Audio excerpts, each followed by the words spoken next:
ქოლესტერინი იყო ნორმაში, მაგრამ მაინც დაემართა ინფარქტი. რატომ? იცოდით თუ არა, რომ ინფარქტების 60% აქვთ ადამიანებს, რომლებსაც ქოლესტერინი ნორმაში აქვთ. ხშირად გვესმის იმის შესახებ, რომ ახალგაზრდა მამაკაცს 35-38 წლის ასაკში ჰქონდა გულის შეტევა. ეს გამოგონებელი სტატისტიკა სულ უფრო და უფრო იზრდება. მე არაერთხელ გამიგია ასეთი ფაქტის შესახებ. და მამაკაცები გაცილებით მეტნი არიან ამ სტატისტიკაში ქალბატონებთან შედარებით. სინამდვილეში ქოლესტერინი არაფერ შუაშია. ის ჩვენი მეგობარია და აღადგენს სისხლის კედელს შიგნიდან მისი დაზიანების შემთხვევაში. თქვენი სისხლძარღვების და გულის ნამდვილი მკვლელები არიან შაქარი, ინსულინი და ჰომოცისტეინი.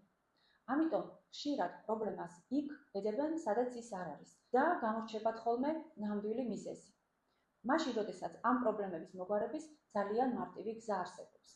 მე ვარ ია გორგილაძე, ექიმი ნუტრიციოლოგი, დაგეხმარები გაიუმჯობესო ჯანმრთელობა ისე, რომ აღარ დაგჭირდეს ექიმი და წამოიღო.